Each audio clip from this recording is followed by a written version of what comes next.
Boa, Derrite, aqui está o Derrite, nosso homem que está aqui, nosso secretário. Outro dia eu estava vendo ele. Onde é que você tá? Não sei, eu tava vendo você lá. Entrevistas. Tá bonito, hein? Paletó bonito. Não tô tão bonito igual o fuzil, ele tá na estica fuzil, hoje, hein? Tá elegante, importante. Deixa eu falar um negócio pra você agora, sério, que eu fiquei preocupado. A Dirce foi assaltada. Eita. Sério? Hoje, 6h30 da manhã, ela mora aqui na Chácara Clabim, que é um bairro aqui, classe média, em São Paulo. Tá bom. E estava vindo trabalhar para abrir o bar. O comércio. Aí o que aconteceu?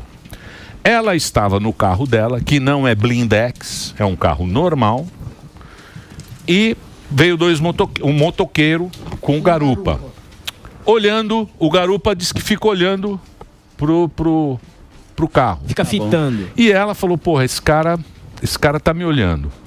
Deu um miguezinho, o cara olhando, e no vidro da frente ela não tem insufilme. Certo. Aí o cara viu que ela estava sozinha. Quando viu que estava sozinha, ela parou um pouco atrás, o cara desceu e veio com o berro. Abre, me dá a bolsa e me dá o celular. Acho que ele queria negócio de Pix. E aí ela ficou desesperada. E a bolsa dela estava no banco de trás. Quando ela abaixou para pegar, o cara colocou a cabeça dentro do automóvel. Um motoqueiro atrás, tirou o revólver e deu 6 tiros. Pá, pá, 6 tiros? 6 tiros. Um tiro pegou na perna do cara e ele saiu correndo. E não assaltou. Só que na hora ficou naquele desespero. Provavelmente esse cara era um policial que estava paisana. Porque, Deve ser. Porque o cara atirou na perna e deve ter atirado para cima. Eu pergunto pra você. O ladrão tava com a arma na mão. O ladrão tava com a arma na mão. Com certeza o policial não atirou pra cima, atirou pra cima do ladrão. Mas ele errou todos aqueles tiros? Pode ser que sim. Esse final de semana tivemos também um caso de tentativa de roubo de motocicleta que viralizou o vídeo. Um policial aposentado se deparou, viu. Por isso que eu falo que o policial é policial 24 horas por dia. E nesse caso, até depois que ele aposenta. Pro resto da vida. Você acha que é um policial esse cara? A chance é gigantesca, né? Chance é muito então, grande. mas ela falou que o cara passou por ela, buzinou e ela ficou estática. Ela não conseguia fazer nada. Diz que todo mundo vai embora na hora. Sim. Diz que ninguém presta socorro. Travou, né? Vai todo mundo embora e ela viu o cara saiu correndo e tal. O que a pessoa faz nesse momento? E outra coisa, não pode colocar um insufilme na frente, porque o cara ele só atacou ela porque ela estava sozinha. O criminoso, eu falo, Emílio, além de tudo, eles são covardes, né? Então eles dão preferência realmente na hora de cometer o delito, se for mulher, se estiver sozinha. Tem uma série de fatores que fazem. Por isso que o crime, ele não dá pra gente achar que o bandido é um coitadinho vítima da sociedade. Ele faz uma série de raciocínios para cometer o delito. No Brasil, de forma geral, comete o crime porque é vantajoso economicamente. A lei favorece a impunidade, mas eles são seletivos na hora de tentar. Porque, vejam vocês, a chance de ele tomar uma invertida, de ser surpreendido por um homem é muito maior do que uma senhora, como a dona Dirce, que é um exemplo de cidadã, trabalhadora, empreendedora, acorda cedo, vem trabalhar. Ele é covarde, ele vai pegar uma senhora que está sozinha, enfim. Mas acho que a questão do insufilme nesse caso aí poderia ter ajudado, aliás, dificultado a visão do criminoso, mas a legislação também tem uma série de restrições, na parte da frente não pode tantos por cento. Eu confesso que eu não sou especialista, porque essa área de trânsito nunca foi a minha... Porque o cara é vagabundo mesmo. Demais. Ela falou que o cara ficou olhando, ele só foi atacar ela porque ela estava sozinha. Mas os criminosos fugiram nesse caso aí? Então, fugiram não, ele tá com tiro na perna, né? Então provavelmente a gente vai encontrar. Eu faço um desafio aqui e depois gostaria que vocês divulgassem. Quando a gente encontrar e prender esse criminoso, eu duvido que ele não tenha nenhum antecedente criminal. Entendi. E sabe por que eu tô voltando nesse assunto? Que o problema do Brasil é a porta giratória, que eu sempre venho falando. Tem uma notícia otimista, eu sou otimista por natureza, você sabe disso. Você fez um desafio aqui para mim na minha primeira aparição com o finado Major Olímpio, o senador. Isso. Você falou, Derrite, você nunca vai aprovar o fim da saída temporária. Nós conseguimos.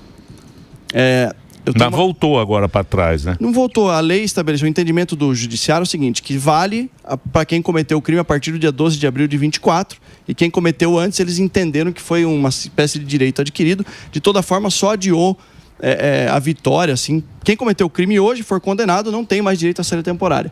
A médio prazo no Brasil ela vai acabar. Então já é uma grande vitória. Muito legal. Mas esse criminoso, quando a gente encontrar com ele, prender esse criminoso, que provavelmente foi alvejado, se ele foi mesmo baleado, alguém está socorrendo ele, vai aparecer em algum pronto-socorro, eu duvido que ele não tenha antecedentes criminais, por conta do problema que a lei não pune adequadamente. Eu usei um exemplo, até pedi para a Luana, que está aqui acompanhando, a nossa assessora de comunicação, mandar para vocês.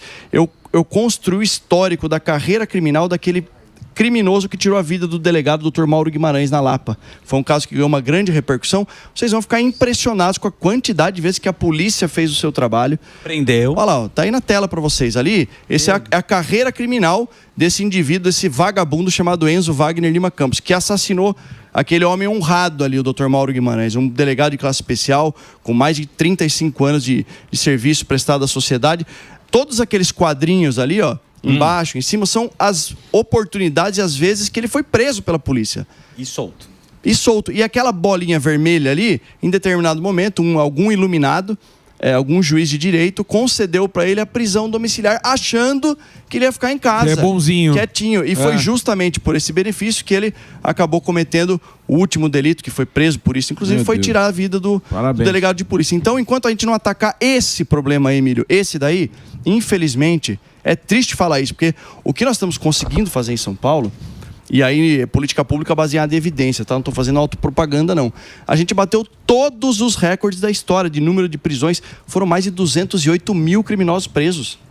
Só que para cada 5 indivíduos presos no Brasil, 1 está efetivamente preso no sistema prisional, 3 estão condenados, mas em liberdade, ou procurados pela justiça, ou conseguiram algum benefício, e um outro indivíduo sequer foi condenado, foi absolvido pela justiça. Então, nesse contexto, a gente está fazendo o que pode, apresentando os melhores resultados. Está melhorando a segurança pública? Eu creio que sim, mas não significativamente do jeito que a gente gostaria. Os indicadores de roubo de celular da Avenida Paulista, reduzimos 25%, 30%. No centro de São Paulo, desde de quando a gente implementou a estratégia de combate, de aumento de efetivo, de uso de tecnologia, chegamos a reduzir 50% a 60% roubos na região central como um todo. A gente usa sempre o exemplo do Rudolph Giuliani em Nova York. Ele entrou para a história, estudado no mundo todo, reduzindo 30% dos delitos. Sim. A gente reduz 50% a 60% e não consegue atingir o nosso objetivo. Sério que foi só isso que ele reduziu lá? Foi super falado. Mas o problema é a questão lá, super estudada no mundo todo. A teoria das janelas quebradas, onde se pune o menor dos delitos para evitar que uma hora aconteça. Aqui não. A gente não pune o menor dos delitos. Pelo contrário, tem discussões que falam em liberar a droga, que X gramas de maconha. Então, enquanto o Estado Brasil, não tomar uma providência, não encarar essa reforma do sistema de justiça criminal, que eu brigo há tantos anos para acontecer, e o protagonista tem que ser o Congresso Nacional, já que o governo federal não vai tomar nenhuma providência com relação a isso, a gente vai, infelizmente, viver esse estado em que... E o pior, agora eu vou falar na minha condição, eu não fujo de nenhuma responsabilidade. Só que a cobrança é 100% em cima das polícias. Como se fosse culpa da polícia esse criminoso aí que tirou a vida do Dr. Mauro Guimarães. A polícia fez o seu trabalho inúmeras vezes. Exatamente. Agora, se não tiver uma lei que puna adequadamente, a gente vai viver eternamente essa porta giratória do sistema penitenciário. Mas eu acho que você e o governador, o Tarcísio, vocês não tiveram medo de encarar. Eu acho que é pela primeira vez que a gente está vendo alguém chegar e encarar, e não é encarar o ladrão de celular, tal. É encarar o opinião pública, a mídia, todo mundo conta. E você, pô, os caras estavam dizendo que que iam te matar, que você estava... Não tem ameaça real de morte. Mas você teve a ameaça real? Teve o serviço de inteligência, detectou a intenção de um criminoso que estava...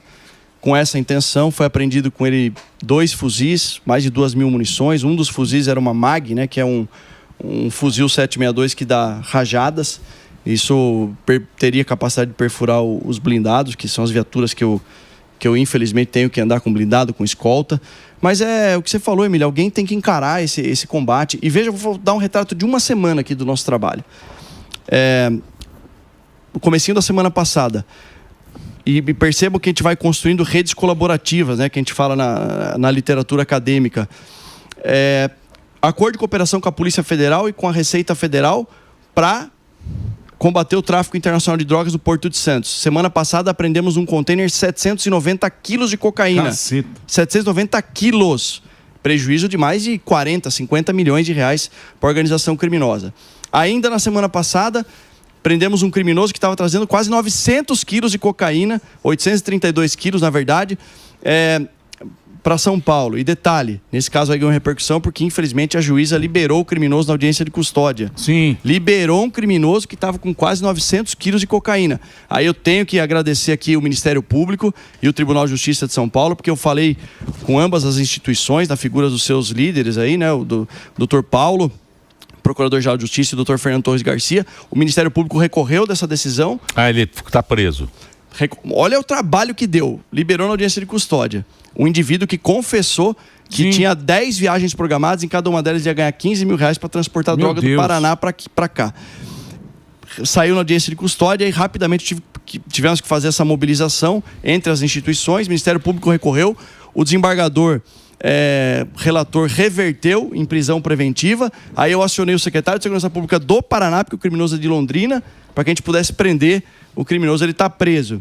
Então, ainda nessa semana, tivemos uma investigação do DEINTER. Então, mas para entender... Isso só para falar de combate ao crime organizado. Tá, então, mas essa história aí, eu ouvi no rádio.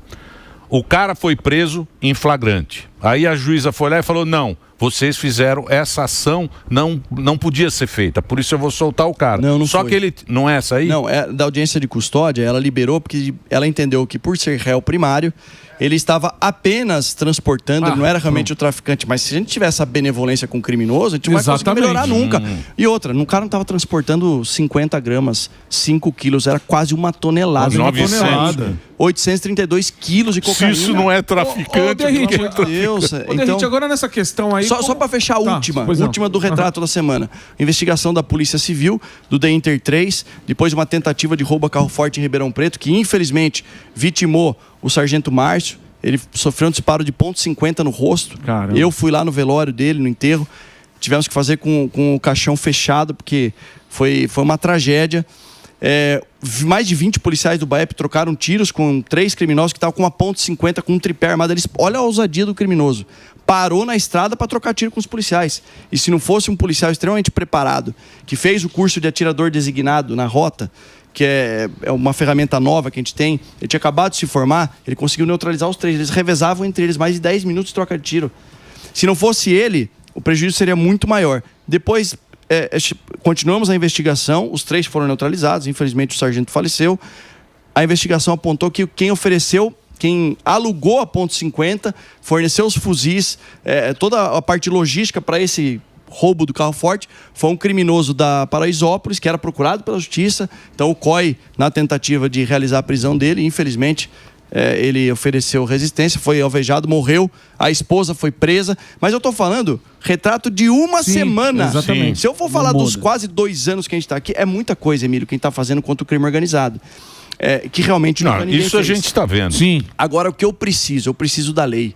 Eu preciso do Congresso junto para mudar a legislação, para que esses números, que mesmo tendo redução de 25% de roubo de celulares, a menor taxa de roubo da história de roubos em geral, menor taxa de homicídio, eu ainda não consegui melhorar de maneira muito perceptível a segurança pública para a população, porque a lei não ajuda a gente. Derrite, agora nessa questão aí da lei, só vamos fazer um break. Boa.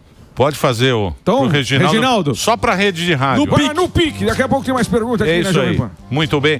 Continuamos nas plataformas aqui com o nosso querido Morgadinho. Você falou essa questão de mudar as leis, o Congresso e tudo mais, mas como que anda a conversa com o judiciário para que não tenha entendimentos como esse de, ele é réu primário, ele não oferece muito perigo, foi a primeira vez, mesmo estando quase 1 tonelada de droga. Como que está a conversa com o judiciário hoje, antes de mudar a lei, que é uma coisa que você sabe muito bem, questão da saidinha, como demora tudo isso, como que está a conversa para falar com a turma, esse entendimento aí não pode acontecer, porque cai naquele lance da janela quebrada. Sim.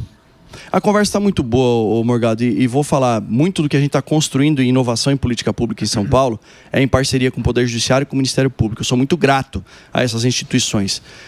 Eu poderia mencionar aqui para vocês algumas delas, como, por exemplo, o uso da tornozeleira eletrônica no combate à violência contra a mulher. O agressor que sai na audiência de custódia, a gente monitora por tornozeleira. Já foram mais de 30 indivíduos presos porque não cumpriram a medida protetiva, se aproximaram da mulher, a gente faz georreferenciamento e consegue. Então, tudo isso construindo com o judiciário. Só que tanto o judiciário quanto o Ministério Público, a carreira deles tem uma coisa chamada independência funcional.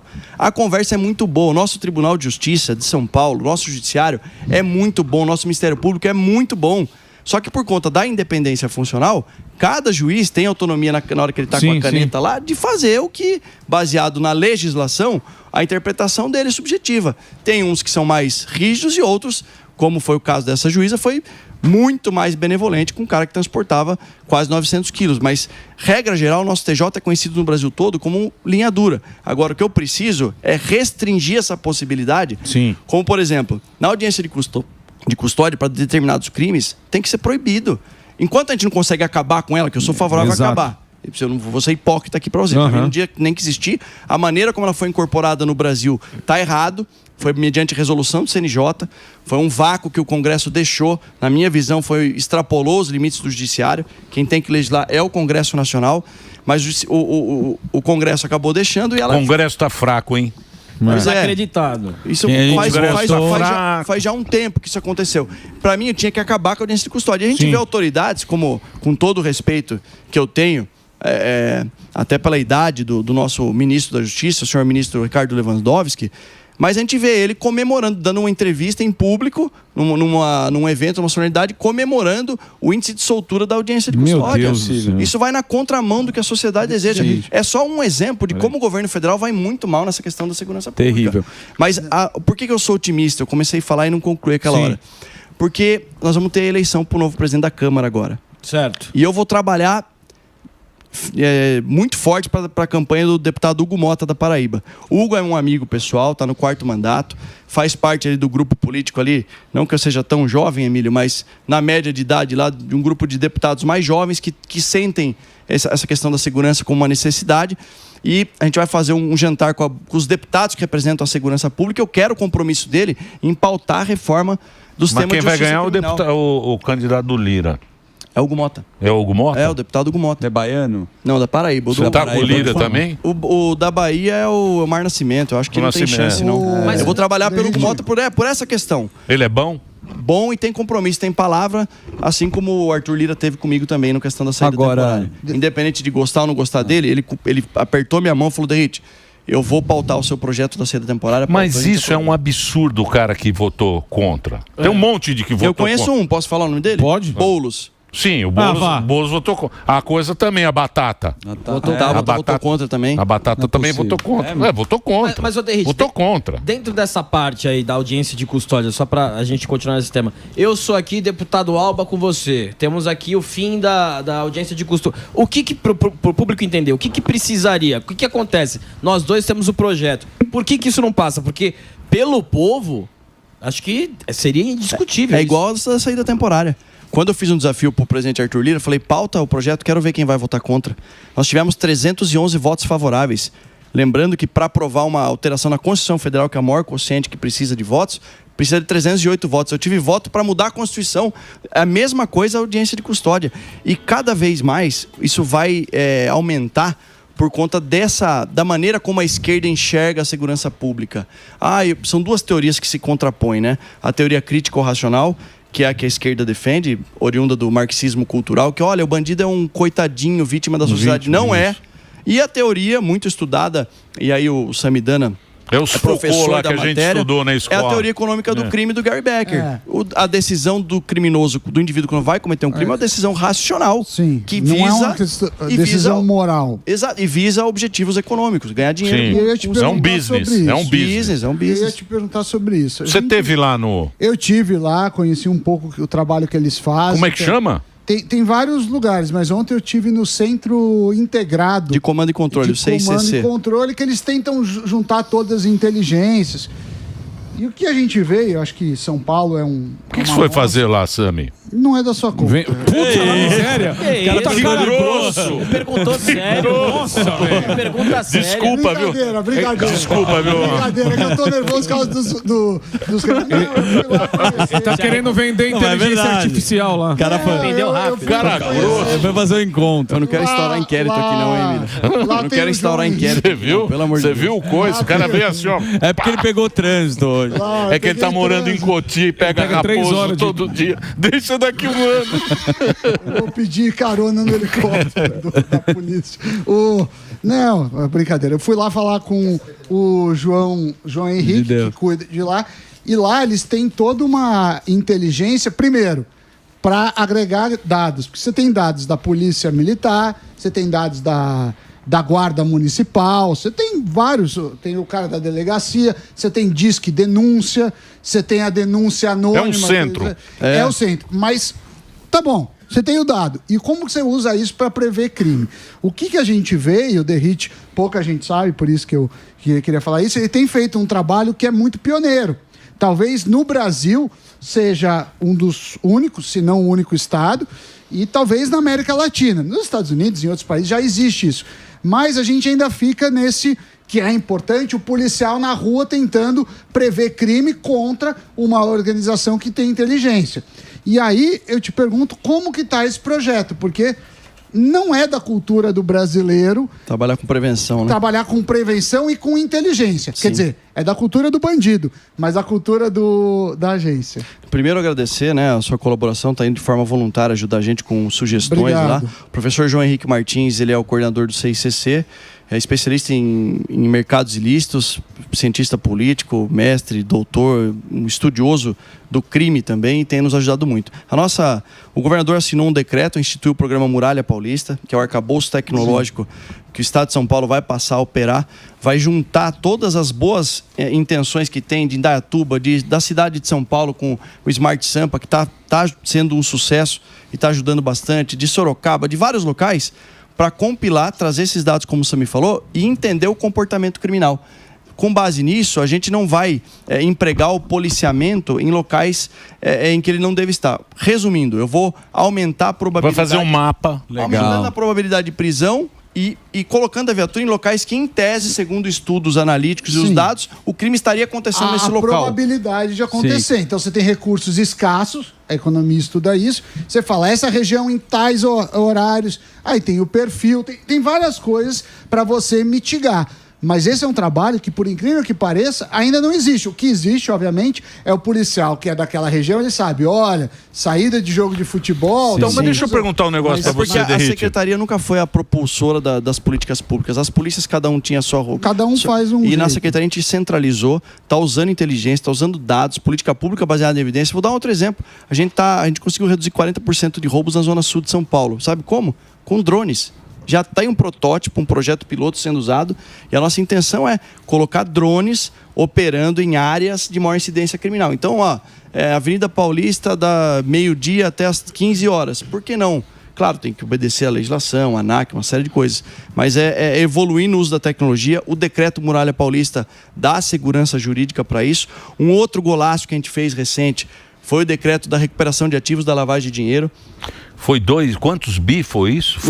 Nos últimos 5 anos, o Laboratório de Lavagem de Dinheiro da Polícia Civil, que tem feito um trabalho espetacular, aponta que nós identificamos 14 bilhões de reais nos últimos 5 anos. Esse dinheiro está sendo bloqueado, a maior parte vai para o governo federal, depois que transita em julgado, e não volta para o Estado. Tem uma lei federal de 98. O que a gente fez? A gente propôs ao governador o decreto regulamentando. Mas mudou agora, né? Saiu agora, mês passado, de setembro. Que podia ser um investimento interno, inclusive, na polícia, né? Agora vai ser. Então agora a gente vai reverter o uso do crime organizado, do tráfico, do PCC, bens, dinheiro na conta bloqueado, veículos, o helicóptero do André do Ré, por exemplo, pode ir para leilão, isso vai para o fundo da segurança pública e vai ser revertido para comprar viatura, para comprar helicóptero, para comprar armamento. Porque a gente se torna autossuficiente, não depende mais. E o recurso que usaria na segurança pública pode ser investido em saúde, em educação e outras áreas. Falando nisso, vocês tentarem tirar todo o dinheiro do crime organizado. Asfixia financeira. Isso, mas existe uma rota desse dinheiro sujo. Para onde que vai o dinheiro do crime organizado? Vai para o Paraguai, vai para pôr de gasolina? O que eles fazem? A maior parte fica aqui mesmo. Na verdade, o desafio do crime organizado, que tem como principal fonte de receita o tráfico internacional de drogas, eles falam em embranquecer o recurso, enfim, branqueamento, algumas polícias usam isso.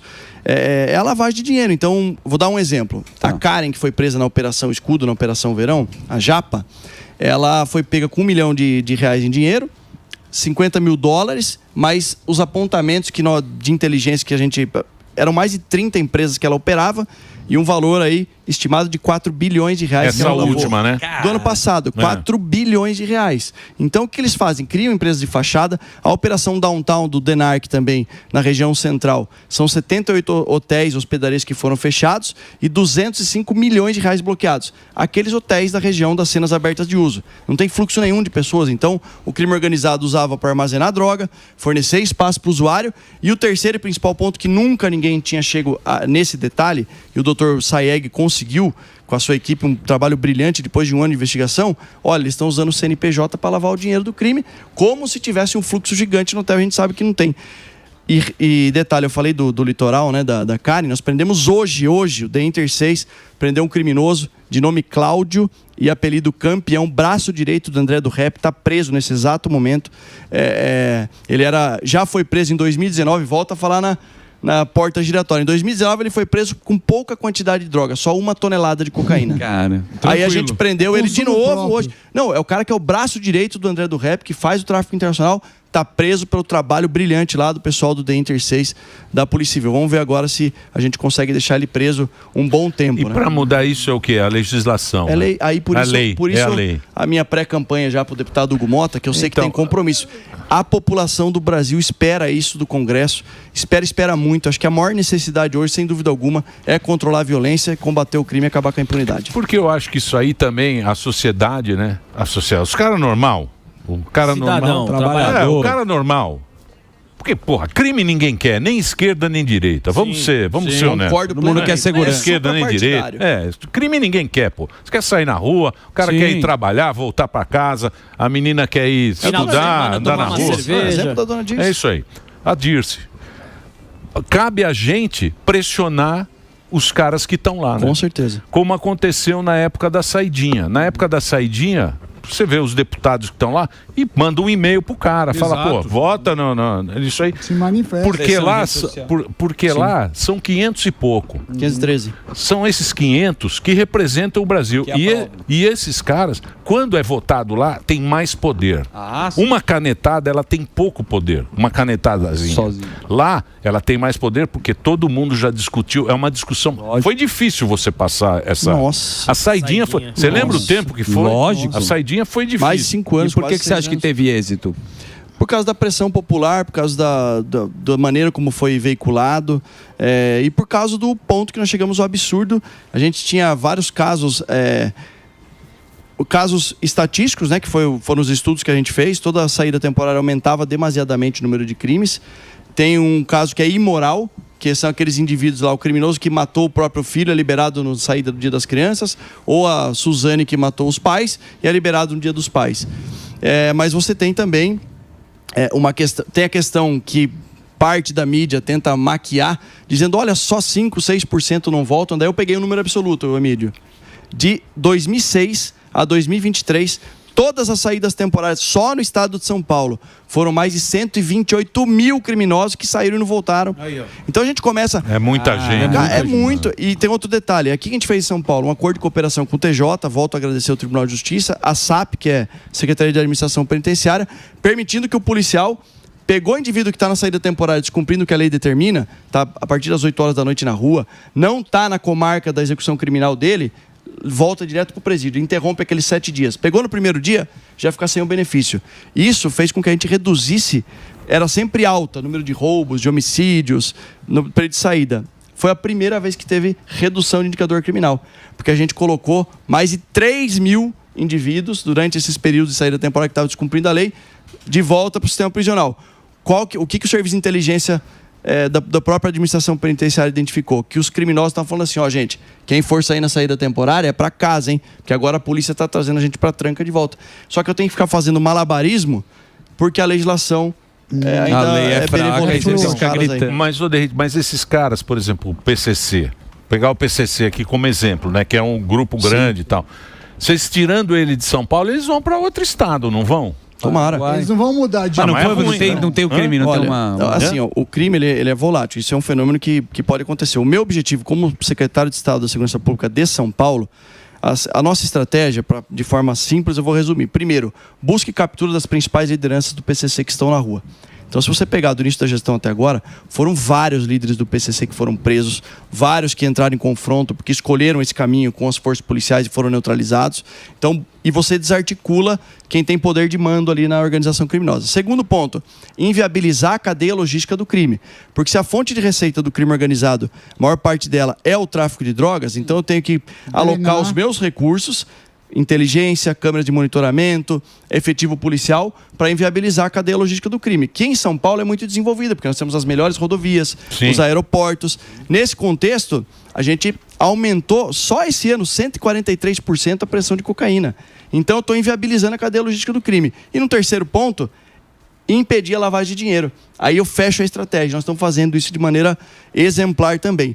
Dentro desse contexto, se o crime organizado, o PCC fala, São Paulo tá difícil, eu vou para Bahia, o problema é da Bahia, não é meu. Eu estou fazendo o meu trabalho. Se eu espero que um dia o PCC fale assim, não dá mais para passar cocaína por São Paulo, vou dar uma volta lá pelo Japão, porque vai pro Tarcísio lá os caras estão lá no Amazônia, lá no Paraguai também, não, né? Então, mas é tudo porque é grande essa Mas tudo isso porque a lei é fraca. Então, como a lei é fraca, eu tenho que montar minha estratégia de combate ao crime organizado para inviabilizar e impedir que o crime se fortaleça. E onde fica a maior parte da concentração do crime organizado aqui no Brasil, Derrite? Concentrado.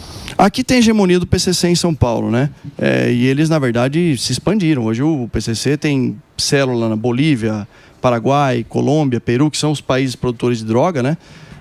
Peru, Colômbia e Bolívia de cocaína, Paraguai entreposto da maconha, entra arma também por lá.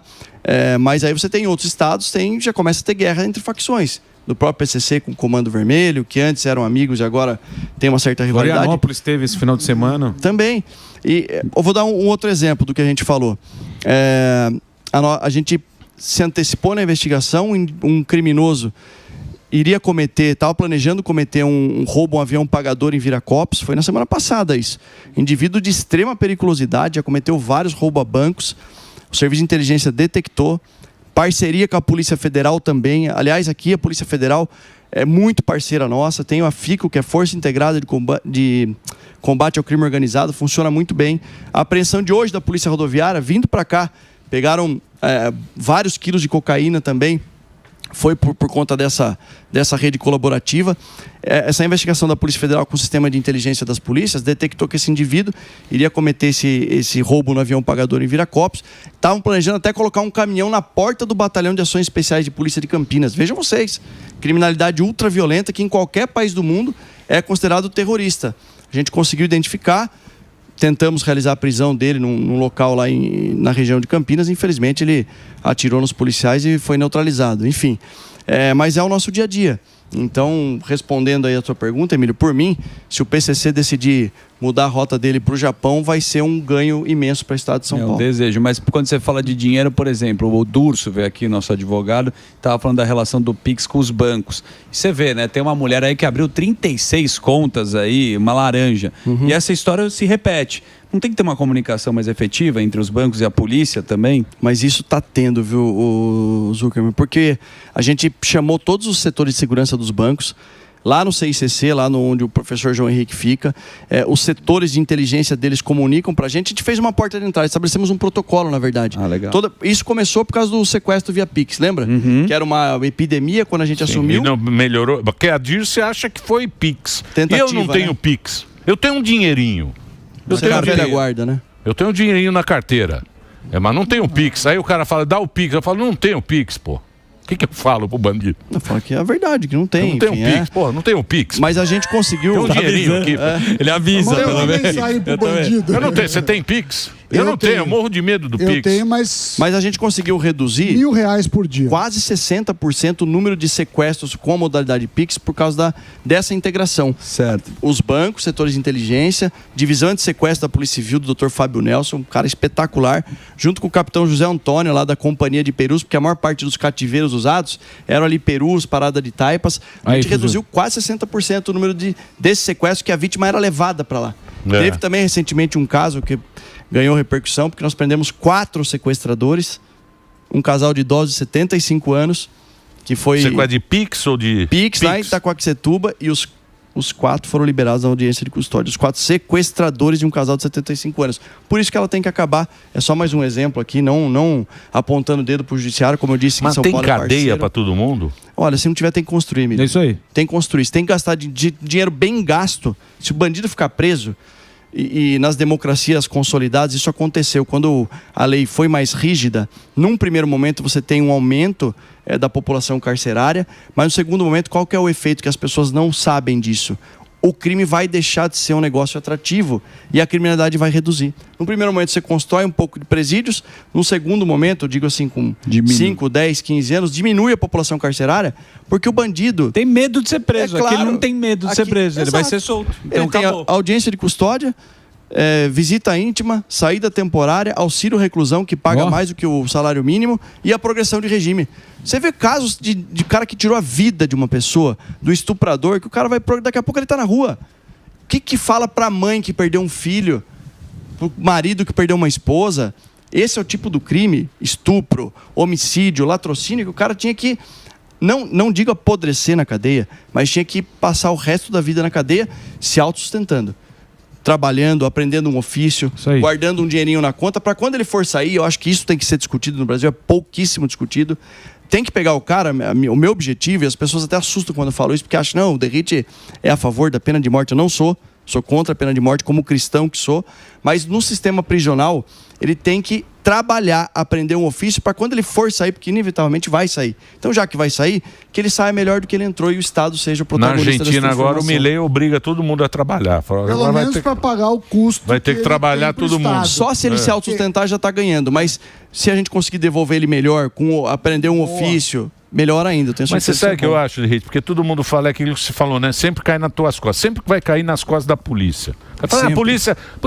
Pô, a polícia é boa. Sim, a polícia é boa. Tem que respeitar, admirar. Só que aí é o seguinte, também cabe ao povo, né? Cabe à sociedade também cobrar dos políticos.